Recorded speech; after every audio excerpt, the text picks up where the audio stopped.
तो जिसने किया है ये कष्ट वो है कुशल गुप्ता। पढ़कर, समझकर और लिख कर आए हैं, जो हमें बताएंगे आसान शब्दों में। कुशल जी बताइए। सर 1 लाख के पार है अब तो Nifty. Morgan Stanley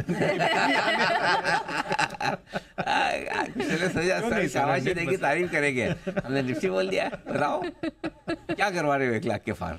sir 1 lakh के पार अभी तो इमीडिएट वे में तो सेंसेक्स ही आने वाला है, और इनकी एक्सपेक्टेशंस यही बन रही है क्योंकि बुल के सिनेरियो में 1 लाख के पार यहाँ पर जाता हुआ दिख सकता है सेंसेक्स। आप देखिए तो इन्होंने अपनी मॉर्गन स्टैनली ने इंडिया स्ट्रेटेजी के लिहाज से बेस के सिनेरियो में आप देखिए करीबन 93,000 का टारगेट्स रखा है सेंसेक्स के लिए, और दिसंबर 2025 तक ही ये लक्ष्य हासिल होता हुआ दिख सकता है, यानी कि अगले 1 साल में ही ये टारगेट्स आपको देखने को मिल सकते हैं। बुल के सिनेरियो में 1,05,000 है और बेयर के सिनेरियो में 70,000 का इन्होंने टारगेट्स रखा है। तो यानी कि जो डाउनसाइड रिस्क है वो अभी भी बहुत ज़्यादा नहीं है, ऐसा ये मानकर चल रहे हैं। बट इंपॉर्टेंट पॉइंट्स ये है कि यहाँ पर इनको जो बुल के सिनेरियो में 1 लाख के पार का टारगेट दिख रहा है उसके पीछे क्या क्या वजह है। तो सबसे पहले तो इमर्जिंग मार्केट्स और एशिया पैसिफिक में भारतीय बाजार इनको काफ़ी ज़्यादा पसंद आ रहा है।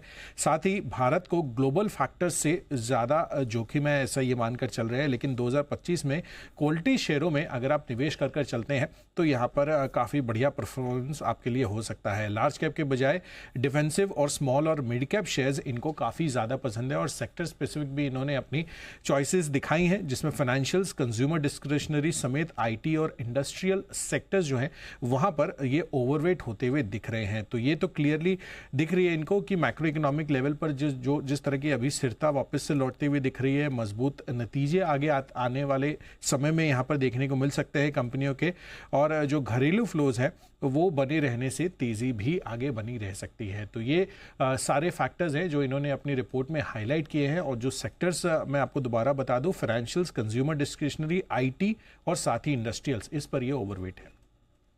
तो ये है आपके लिए मॉर्गन स्टैनली की तरफ से राय आती हुई दिख रही है। और लार्ज कैप के बजाय अब मिड कैप्स पसंद आ रहे हैं इनको। स्मॉल कैप और मिड कैप ज़्यादा पसंद आ रहे हैं। फाइनेंशियल्स, कंज्यूमर डिस्क्रिशनरी, आईटी पर ओवरवेट है, और टारगेट निफ्टी और निफ्टी के दमदार आते दिख रहे हैं। एक बार जरा शरद जी से राय ली जाए। शरद जी कितने सहमत हैं इस रिपोर्ट से?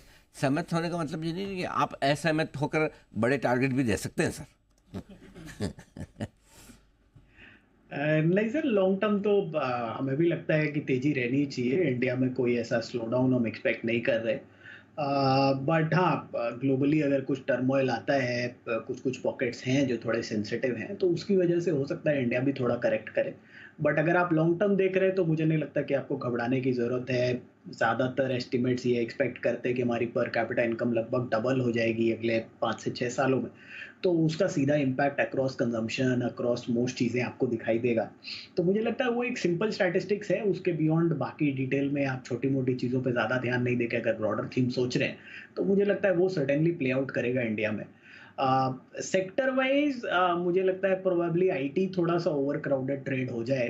बाकी तो हाँ, कंज्यूमर में हम लोग को भी लगता है कि ठीक ठाक रहना चाहिए। अक्रॉस द बोर्ड हम कंज्यूमर्स में शायद बाइंग के अपर बैंड में 25% जो हमारी परचेज है वो हम करना चाहें इस लेवल्स पे।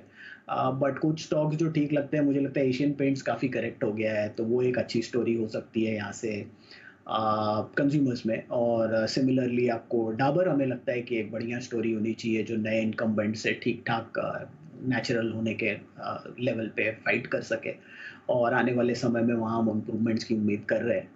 तो ये 2 stocks of hand consumer discretionary में हमें लगता है अच्छा होना सा मैंने बोला ही, लॉन्ग टर्म के हिसाब से वो भी अच्छा लगता है। फाइनेंशियल्स हाँ, अक्रॉस द बोर्ड हमें लगता है कि ठीक ही परफॉर्मेंस रहनी चाहिए। जैसा मैंने बोला, स्मॉल फाइनेंस बैंक्स, अभी आप लोग भी ईएसएएफ के बारे में भी बात कर रहे थे, वहाँ भी वैल्यूएशन कंफर्टेबल हैं। कुछ माइक्रो फाइनेंस कंपनीज हैं जो काफ़ी करेक्ट हो गई हैं। फ्रंट लाइन में मुझे लगता है बंधन बैंक की काफ़ी बढ़िया टर्न अराउंड स्टोरी हो सकती है। तो वहाँ पे ऑब्वियसली वो पॉकेट हमें लगता है अच्छा ही परफॉर्म करेगा over the long term. IT probably एक ट्रेड है जहाँ हो सकता है 18 से 24 महीने में पैसे बनाना यहाँ से थोड़ा सा मुश्किल हो, थोड़ा सा ओवर क्राउडेड ट्रेड हो गया, वैल्यूएशन कंफर्ट भी बहुत नहीं है। बट बाकी दोनों सेक्टर्स में पैसे बनने चाहिए। लॉन्ग टर्म टारगेट्स तो मेरे और भी अग्रेसिव हो सकते हैं, बट इनिशियली आप यहाँ से एटलीस्ट 20-25% की अपसाइड मेरे हिसाब से उस रिपोर्ट में भी लगभग इतना ही आ रहा है, तो वो पॉसिबल है। ठीक है, तो ये है सलाह बाजार पर आपके लिए। लेकिन चलिए